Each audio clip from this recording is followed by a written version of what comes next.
what you said, then what we read about in the ESPN article by Henry Abbott is true, because one of the things that was quoted by the agent on there was the fact that Kobe wants to win number 6, but he wants to be the reason they win. Well, that's going to require him to leave the Lakers. Well, yeah. I mean, he would have. I mean, at the end of the day, he's not going to accept number 6 unless he's the main guy. Right. Is that a fair? I mean, I'm 100% on board with this. Well, that is the person right now, and that's what we're seeing right now out through 4 games. And the thing is, I mean, like I said, I mean, how much longer do you think he'll accept losing? Because look, he's got 26 and he's 36. You know, so at what point, listen, if he's okay with it, that's one thing. I'm not even going to get into that. If he's okay with the situation, he's getting his money and whatnot, then whatever. Then look, there's no discussion here. I just don't see that being the case, because just given what we know about Kobe Bryant for the last 18 years of his career. But I still hold most of the blame of all of this to Lakers management, because, look, I'm not blaming Kobe for making his money. You throw me money, I'm taking it. That's it. Bottom line. Lakers management panicked because they knew if they let Kobe walk after last year, that there would have been a firestorm of fans, you know, reacting and maybe not even selling tickets and whatnot, you know, and you can't be that kind of business.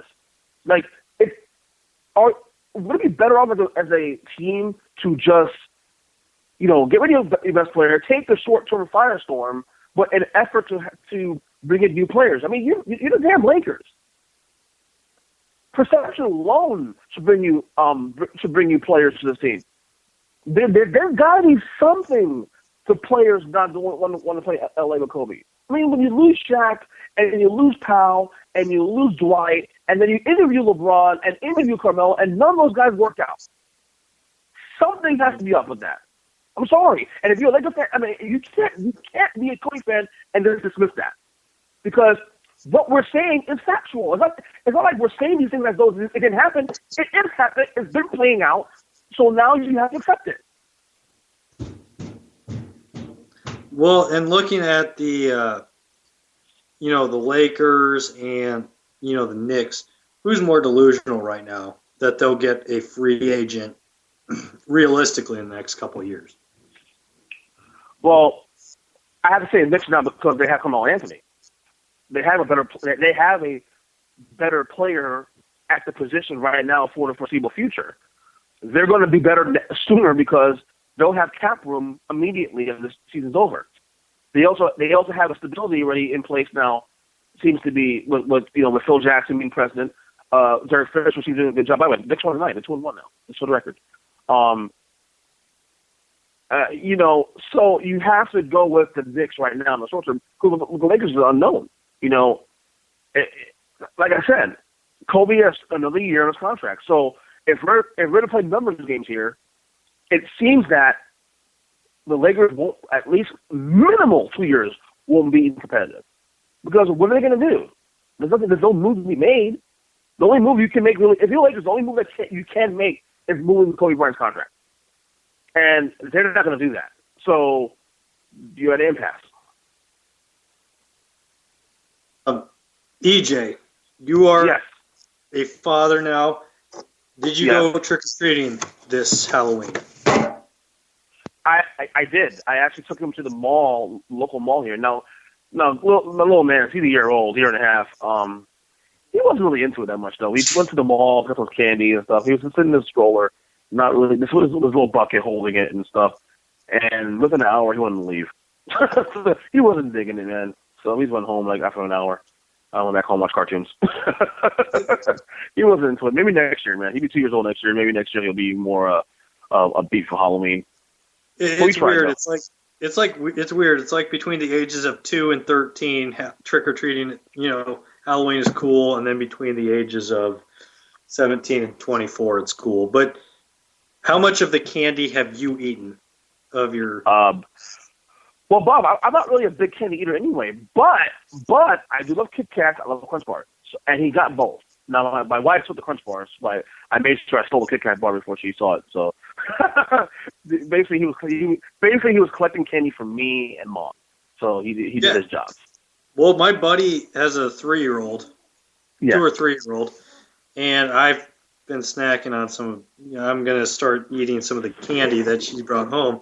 He's started eating his daughter's candy, but looking at the candy selection, somebody said that they were gonna eat a Three Musketeers bar the other night.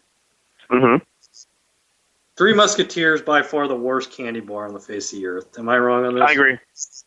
Thank you. Okay.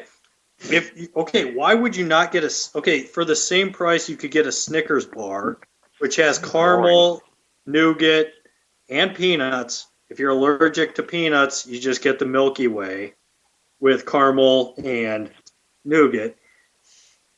By far, you are the biggest idiot on the face of the planet if you go with the Three Musketeers or request the Three Musketeers when a candy bar is Kit Kat's better. Kit Kat's the best. And Kit Kat's Crunch Bars. I mean, I'm not big on almonds. I'm not big on nuts and whatnot. But I love Kit Kats, man. Kit Kats are the best. Sorry. Kit Kat. I will agree. The big cat, the big version of the Kit Kat is fine. But it's just the Kit Kat is kind of I'm not saying it's dated, but it's too much work to break them off. I mean, I'm just not. Mm-hmm. You know what really has taken me by storm? Maybe not the world, but Take 5. Take 5. I've never heard that before. Like I said, I'm not really a big candy guy, though. I know a lot of the old school stuff, of course, and maybe I guess it's a new one. So yeah, I used to be when I was a trick or treater. I used to be in my career. I used to take on the Reese's peanut butter cups and then give everything else away. And, once the Take 5 came around and they came out the Take 5, what do you call it, the Flurry, McFlurry, with Take 5 in it with the pretzel, peanut butter, caramel, nougat, chocolate. Fantastic. It's just, I don't know. Usually an old school guy with the Reese's and the Snickers, but sometimes the old Take 5 newcomer will be my favorite. Yeah, I'm more a cake and ice cream guy. I like cake and ice cream. I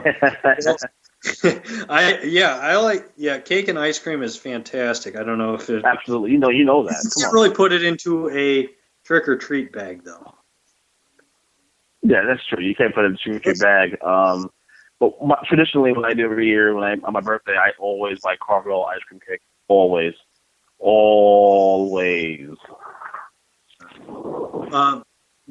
Okay, really quick before break. Were you a pillowcase trick-or-treater, or were you a plastic bag or paper bag trick-or-treater? I had a bucket.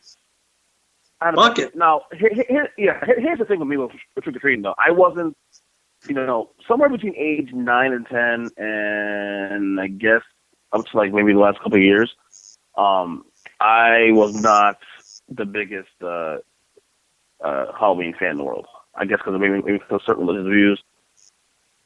But I loosened up a lot in the last 10 years. It's a lot more fun to do it now. I embrace Halloween a lot more now than I ever have, and I look at it more as just a fun event. I've gone to more festivals recently. There's a thing here called Moon Fest we go to every year, and it's a lot of fun. Food, costumes, whatnot. Really cool. I think next. I didn't think I was gonna go this year. I wasn't prepared, but I think next year I'm gonna go all in. I think next year we're really gonna go all in and have 2 costumes for myself. One, of course, with my kid, more kid friendly. Then I want to do a little something adult like. One thing that my wife and I were talking about doing, maybe going as Jay and Silent Bob next year for Halloween.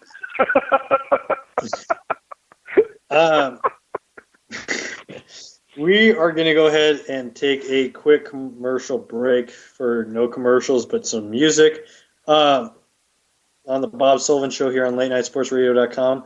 I will be right back here with EJ Christian. If you want to call in after the break, the number is 585-633-7487. And we will talk to you soon.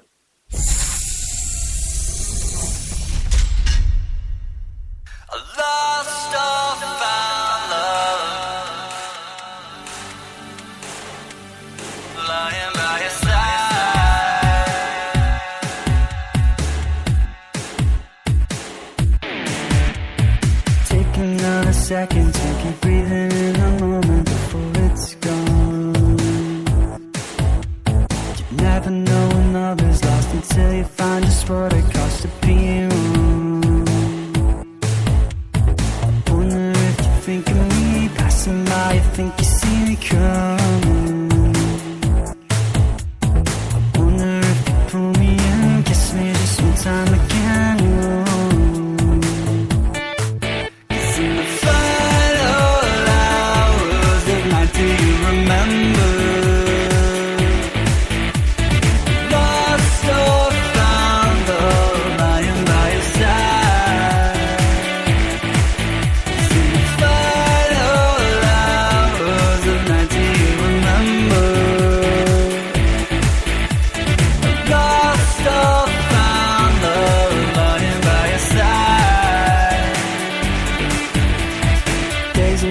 Coming and the nights will keep on going till they're tired, falling fast asleep and as they dream of ghosts of beats filled with desire.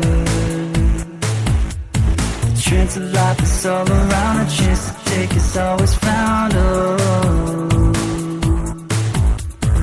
writing on the lullabies, I'm alone and living life. Oh,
Looking at the history doesn't seem to